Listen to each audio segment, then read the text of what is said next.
Hey, what's going on everybody? Rick here, and I'm just finishing up my day at Universal Studios Florida, giving you updates. Saw some cool Christmas decorations finally going up. I had a very good interaction with the goddess Atmahit. At least I thought I was very clever.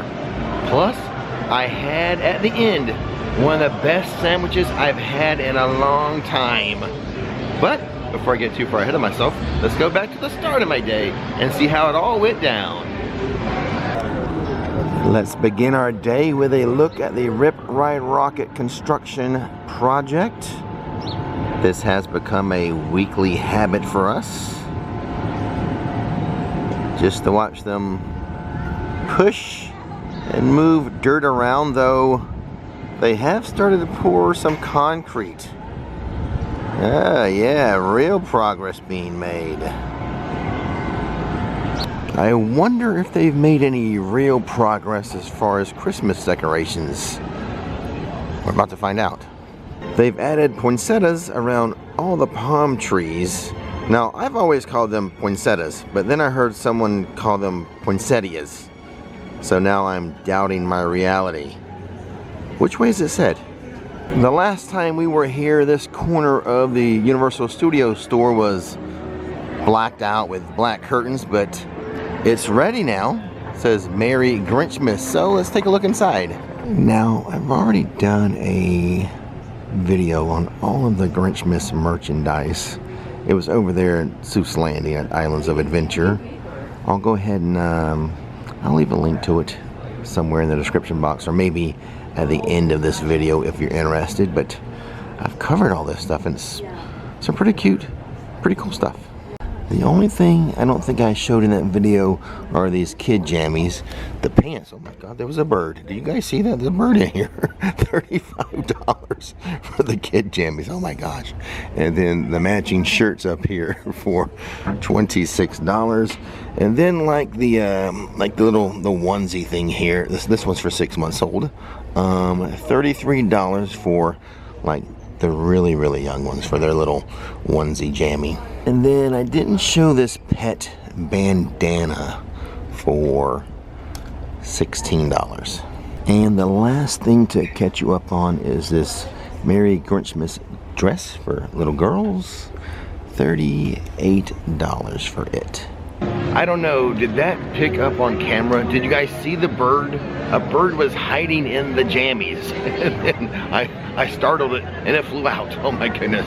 New window displays on the Universal Studios store for the holidays. This one is Hello Kitty. Up above we have the holiday banners. Another window over here for the holidays. It's the Minions. Then we have the Grinch. Jurassic Park for the holidays is the theme of that window. And then over here, the Great Hall at Christmas, a Harry Potter window display. Here is the UOAP holiday t-shirt, line up the holidays for $30. I can see from here, so I'll zoom in, that Universal has erected the Christmas tree. The Christmas tree is up. We'll take a closer look at it when we get around to New York City. Early in the morning, and Minion Mayhem is just a 10-minute wait. And around the corner here, some more window displays at the studio store. This one is for Earl and Pearl the squirrels. And the last one, way around the corner, is for the big fella himself, Santa Claus. And over here, a blank space where Rip Ride Rocket used to be. Here at the Wicked Shop, the meet and greet for Glinda, the Good Witch, and the Wicked Witch of the West has returned. Also, there is some new merchandise in there for Wicked for Good. I've already done a video on that. Haven't seen that? Go check that out, please. As we get ready to walk down Hollywood Boulevard, we can see a line is already forming at the UOAP discount store, which is currently in the Brown Derby, but hasn't opened yet. But a crowd is there waiting for it. It is a minute until 10 o'clock. I assume it's going to open at 10 a.m. Hollywood Boulevard is looking pretty bare without any HHN props, nor is the Mystery Machine out. And do you guys remember, like, we haven't seen the Simpsons RV? Remember that? Haven't seen that in a long time. Here at Schwab's Pharmacy, they've added some window treatments out here, some window decorations for Wicked for Good. Let me remind you, the movie's coming out November 21st. There are 2 new Wicked themed milkshakes. We tried one of them. There's another one we still need to try though. Well, the Mystery Machine is showing up. I don't think we're going to see the Simpsons RV, but the Mystery Machine rolling by. Can I get a ride? Hitchhiking was a thing when Scooby-Doo first started. we got Shaggy with a peace sign out the back window. They are still looking for Scooby though. Scooby's not in the Mystery Machine. Oh, Scooby-Doo, where are you? He's over there. Scooby-Doo. He had to finish his Scooby snacks. I can hear Marilyn and the Diamond Bellas and the director over here doing a meet and greet.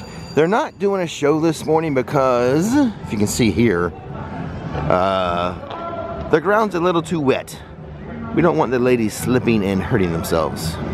Down this way, near the corner of Hollywood and Vine, we can see some lighting structures being erected for the holiday parade. This is where the holiday parade starts and ends. So, getting ready for that. But over here, near Central Park Crepes, we still have the Haunt Ophonics sign. This is probably the last remnants of Halloween Horror Nights. They gotta take it away pretty soon, right? I don't know if you guys noticed as we were walking down Hollywood Boulevard, but I did. No Christmas decorations up there yet. Any and all things related to the Cat Lady of Crooked Lane has been removed from this area. Construction walls remain at the Imagination Cafe. Inside of DreamWorks Land, there is no rush to get the splash pad reopened. You know, I guess let's just aim for having it reopened by spring break. Yeah. Looks like the entire structure of Expo Eats has been demolished behind those construction walls. Light walking around crowd. Look at Springfield here. It looks dead in here. Over here near Lard Lad Donuts and Duff Brewery, we can see they have not added back Chief Wiggum and the squad car yet, nor have they added back the statue of Jebediah Springfield. These are taken away during HHN. I expect them to return pretty soon though. At Duff's Brewery, they have repaired the beer lines. Therefore, Dufftoberfest beer is available here again. I haven't been here this early in a while. I almost forgot that the Twirl and Hurl doesn't open until 11 a.m. The Krusty Land Games still has Halloween related prizes. They haven't switched over to Christmas yet. I can never resist getting a shot of this big clown head. Sunburst. Inside of the MIB Gear Shop, I don't know if I've ever seen this Hill Valley High long sleeve t-shirt. I don't recall ever seeing it. It is $45. If I had shown you that shirt in the past, call me out on it. Be like, Rick, you showed that 2 years ago. New show coming to the HHN Stadium, Nightmare Fuel Before Christmas. That was a joke. That was a joke. Obviously a joke. I hope no one turned off the video right after that statement. No Christmas decorations on the London facade yet, but let's go check out Diagon Alley. Yes, some, but not all. Looks to me like they're just in the beginning stages of adding the holiday decor. We have a little cooler weather, so the performers are wearing their cold weather outfits.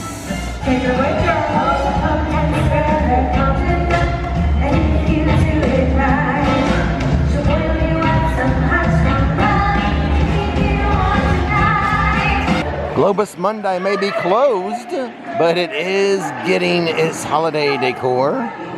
It is now hot butter beer weather. You can get it at the Hopping Pot. Last time we looked into sugar plums, they were out of the ginger nuke cookie. They are back. They look a little smaller to me though. Moving on to San Francisco. So on this channel I do live streams and videos. I know there's a group of people who only watch the videos, they don't watch live streams. Here's something I normally do on my live streams, but I thought I would do it for you video viewers today. I do amaze my live stream viewers with my translation skills. See this sign here we have in San Francisco? Let me translate this for you. It loosely translates to, I think, keep clear. Pretty impressive, right? You know what I'm realizing? Or wondering, does San Francisco never get Christmas decorations? I can't remember what they look like if they do. So Chez Alcatraz is opening at 10 a.m. now. You can get yourself a breakfast drink, a Bloody Mary, or a mimosa. And for the holidays, they're going to get 2 new drinks, a holiday beer and a cocktail that the bartenders here came up with. But before I leave Chez Alcatraz, question for Universal. Why? Why no garland or Christmas decorations for Chez Alcatraz? I don't think guys ever do it. In between San Francisco and New York City, we have some new plants added, some potted plants for the holidays. I don't think I've seen them do this before. Just in time. The Rockenspiel.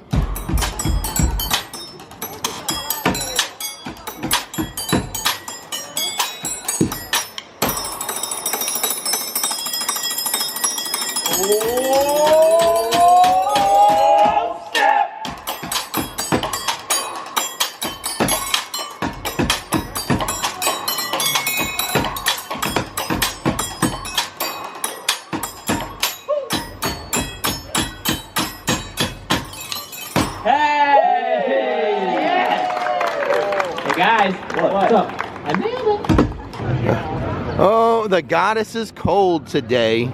Little chilly for you, is it? I like the outfit though. I like it. It's very pretty. I am not cold. No, this is perfect weather. T-shirts and shorts weather. Not for the goddess though. Hat Me Hit says, "Brr, it's cold in here." There must be some pharaohs in the atmosphere. I came up with that on the spot. That was pretty good. You know the movie. You've seen it, Goddess. I don't think the Goddess is familiar with the movie Bring It On. In other New York City news, Maxie the Taxi has found a home here. Also in New York City, like I said earlier, the Christmas tree is up.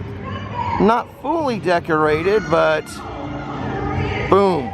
Hey, another sunburst in the video. Still have a little ways to go as far as decorating this Christmas tree. Of course, it's too early to know where Earl's going to be located this year. Don't quite know that yet. When the Rip Ride Rocket Replacement ride is up and running, I don't think it's going to go through that building anymore. But I do think a portion of the track is going to go over some of the water in City Walk. Across from Race Through New York, this park here. Now, both of the Secret Life of Pets animals, they're both gone. We had 2 here, then 1, now none. Across from the Minions Cafe, we have this little snack hut. A lot of people know this one for having the frozen Jack and Coke. Still, now I mentioned this before, the frozen Jack and Coke is not on the outside menu board, but they still offer it. It's still here. It's just not mentioned on the board. See, there's the machine. Here at Music Plaza, this little retail kiosk or merchandising area is now full of Christmas merchandise, but it's the stuff I've already shown you before. Just thought y'all to know. The wait time for Minion Mayhem has gone up to 40 minutes. How about lunch in City Walk today? I never think of the bread box as a burger place. You know, when I'm thinking of this place, I'm thinking of like deli sandwiches, Cubans, BLTs, tuna melts, but they have a burger in here? Is it any good? Here's the menu board outside. We have a BLT, crispy chicken, Cuban, turkey pastrami, tuna melt, grilled Ford cheese, breakfast sandwich, Philly cheesesteak, hot vegan, the all-American burger, and the Italian. Look at the sweets. I don't think I can do it, but they have a s'mores cookie and then s'mores a la mode. I have not made up my mind as to what I'm going to get, but I need to do so quick. No one's in line. We'll have to answer that question about the hamburger being good or not here another day, because the breakfast sandwich is served all day long. $15.99, fried egg, bacon, cheddar, lettuce, tomato, chipotle mayo on a brioche bun. Fries or tater tots comes with it. Since this is more like a breakfast, actually it is a breakfast meal, I thought tater tots would go better with the breakfast sandwich. Now, breakfast doesn't typically have a dessert, but I have one today. The s'mores, graham crackers, marshmallows, and chocolate chips in this s'mores cookie. $5.29. Yes, finally, dessert at breakfast. Okay, first couple of bites, and all I have to say is, wow. It is delicious, phenomenal. The bacon is done perfectly. It's a delicious brioche bun. The egg is awesome. A lot of flavor and like seasoning to the egg. And the chipotle mayo is delicious. Oh my goodness. Full disclosure, I took off the tomatoes. I didn't want tomatoes, I just got it with the tomatoes to show you guys that's how it normally comes, but I'm not eating the tomato. The tater tots, I believe, are an onion flavor. First bite of my warm s'mores cookie. It is delicious. It is large. I am not going to be able to eat the whole thing. This is 100% shareable. Cut it in half. Plus it's like really sweet and kind of rich. And that's a lot of cookie to be so sweet and rich. I'm going to try to have about half of it. There's a nice good crunch to the outer crust. And the middle or inside, very, very soft. The marshmallow is in the middle, so another good reason to start just by cutting this baby in half. Okay guys, I'm all done with my lunch, or should I say brunch? It was more like a brunch, wasn't it? That breakfast sandwich is an official recommendation. It's the best breakfast sandwich I have had in a long, long time. The bacon was done perfectly. The egg, with the way they seasoned it, awesome. Usually when I get a breakfast sandwich, it's on a biscuit or a croissant. I like the brioche bun, and the chipotle mayo hit. That is a phenomenal breakfast sandwich any time of day, other than early morning, because the only downside to that breakfast sandwich is the bread box doesn't open until 10:30 a.m. So if you get here early wanting breakfast, it's not going to be an option. It's more like a brunch option for you. The tater tots were good too, kind of an onion flavor. I like that. I was disappointed in the cookie just because it was too big for me. That really is a shareable dessert. You know, I feel like I kind of wasted a little bit of money because after having the breakfast sandwich and the tots, I was just full, too full for the cookie, especially one that large. And on that note, we'll go ahead and end this video. Don't miss the magic, don't miss the fun. See you next time.